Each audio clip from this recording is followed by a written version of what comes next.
My name is Jason Norsworthy, Distinguished Professor and AMS Farming Chair of Weed Science with the University of Arkansas Systems Division of Agriculture. I appreciate you joining us today for our rice virtual field tour. And in my section here, we're going to focus on some weed management aspects within rice production. We're now looking at a plot of PVL02, and this has actually received 2 applications of Provisia herbicide. Today we're focusing on tolerance, and we're going to take a look at some PVL01 versus PVL02. And what we've noticed in our research this year is that PVL02 has much better tolerance to Provisia herbicide than does PVL01. Today also we're going to examine some of the factors that may contribute to increased damage to PVL01 and to a lesser extent PVL02. We're now looking at PVL02. This plot here received sequential applications of Provisia herbicide, 15.5 fluid ounces, followed by a subsequent 15.5 fluid ounces, approximately 14 days between those applications. And what we see is very little, if any, response to this rice, very tolerant to the Provisia herbicide application. I'm now standing in front of a plot of PVL01. This plot here actually received a 2x rate of Provisia herbicide, 31 fluid ounces on 2-leaf rice.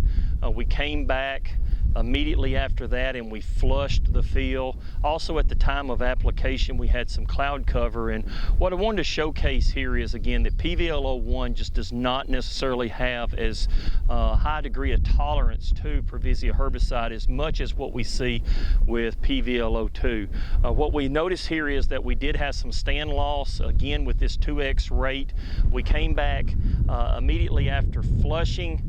We applied nitrogen to this to try to get the rice back going again, and had a subsequent application of a 2x rate of Provisia herbicide as we went to flood. In this trial here, we're looking at the tolerance of max ACE, or what will potentially be max ACE rice, to the ADAMA's new quizalofop product. As of right now, the name of that product has not come forth, but we're looking at the tolerance of that and the utility of it for controlling weedy rice as well as barnyard grass throughout the crop. And what we've noticed in this test here is the product is very effective.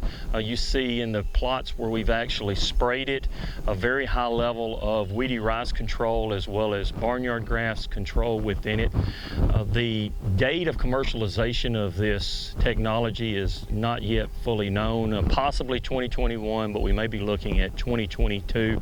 And the technology is going to be very similar to what we currently have with the Provisia system, with the exception of Provisia herbicide will not be allowed over the top of this RiceTec rice. The reason that we will not be able to spray Provisia over the top is because Provisia herbicide is very injurious to this type of rice. I'm going to show you some plots in a moment what happens when you do spray Provisia over the top of max ACE rice. And with that, another key component is here, we've been looking at tank mixes. We've looked at things like Permeate, Sharpen, Facet, Loyant. Similar to what we see in our other research with Provisia, Loyant appears to be a very good tank mix with the quizalofop that's going to be produced by ADAMA. However, when we start mixing with some of the other products, some of the Permeates, some of the Sharpens, some of the propanils, at times we can see a slight reduction in activity, at least on the grasses, with those tank mixes. So we need to just be mindful of the fact that when we go to flood, if we put another product in the tank, we may see a slight reduction in activity. And overall, if we're after broadleaves and we're after sedges, it appears that 8 ounces of Loyant is likely our best option as we go to flood in terms of picking up those weeds that the quizalofop is not going to control. We're now looking at a plot of quizalofop resistant rice. This is going to be RiceTec's potential release, at least the initial release that we're evaluating. And what we've done here is we've tested the tolerance of it to Provisia herbicide. Again, we don't expect Provisia herbicide to be labeled. Instead, Adama is likely to launch a safe-end quizalofop over the top of this rice, but this is what we would consider a 1x rate of Provisia herbicide. You see severe damage. I'm standing in a field of Provisia rice at the Rice Research and Extension Center, and today we're going to look at the use of rogue in Provisia rice. Behind me here is a non-treated check or an untreated check, and the key weeds that we have in this trial today are barnyard grass. We've got a good bit of weedy rice.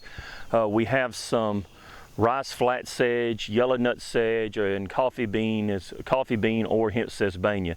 In addition to that, as we look at some of the open water around the field or in the edge of the test areas, we also have arrowhead as well as duck salad, which are common weeds throughout this experiment. What we're taking a look at today is how to integrate rogue into a Provisia rice system, basically to reduce the risk of weedy rice escaping a Provisia application, as well as the value that it brings in controlling some of the species that Provisia alone does not have any activity on, such as, again, the rice flat sedge and some of the aquatics. The plot area behind me received a sequential application of Provisia, which would be a standard application within the Mid-South in Provisia rice. The weaknesses of the Provisia system is the lack of broadleaf and sedge activity, and this is rice flat sedge that I'm holding in my hand, a very common weed throughout the Mid-South, specifically in Arkansas. And the bay that I'm standing in here did not receive any rogue. So with that, again, we have rice flat sedge throughout this test.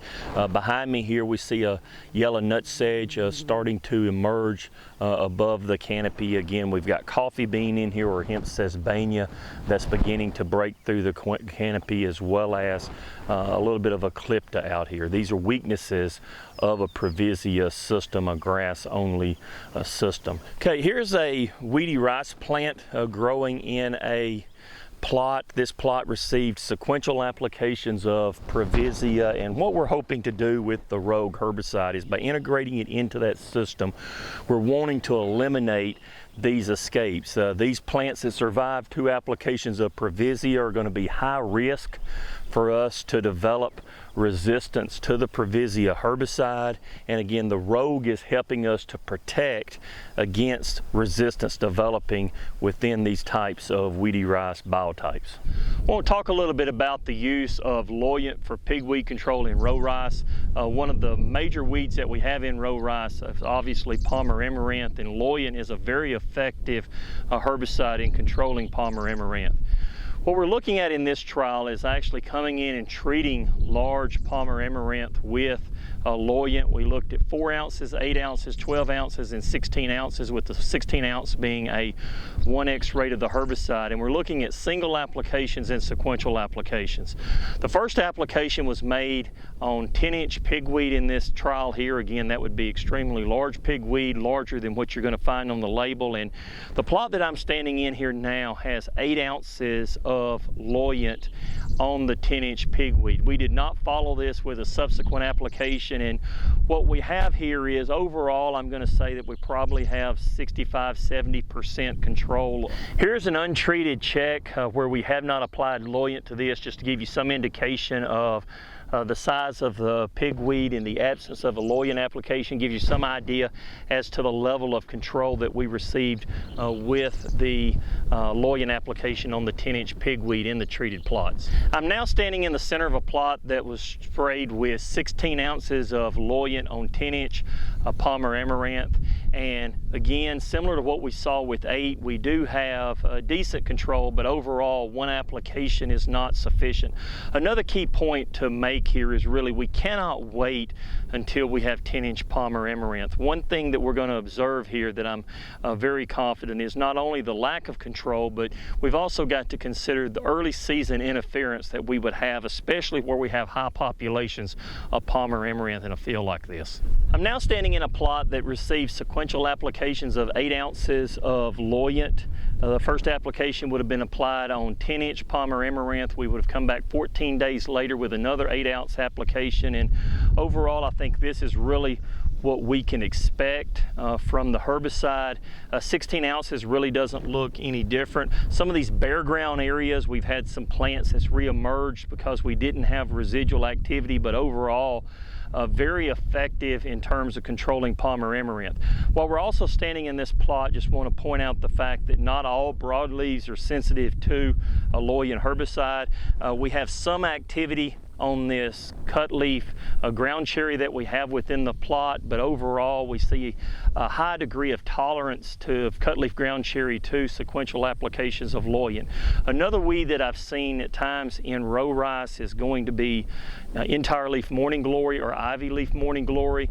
While some of the other morning glories are highly sensitive to Loyant, the entire leaf and ivy leaf are extremely tolerant to the herbicide. And in a situation like that, we're going to have to use another auxin, potentially like 2,4-D, or pick up another herbicide, potentially like propanil, to try to take out some of these weeds in a timely manner. We're now looking at a bay of rice that is untreated as it relates to Loyant. In this trial, we're looking at impregnated Loyant onto urea and the value that it has in terms of weed control. In the background there, we see some Provisia rice. We've had some wide row spacings of Provisia rice, then open water really to get a good evaluation of the herbicide. We're now looking at 16 ounces of Loyant impregnated on urea. It was applied approximately 9 weeks ago to this bay.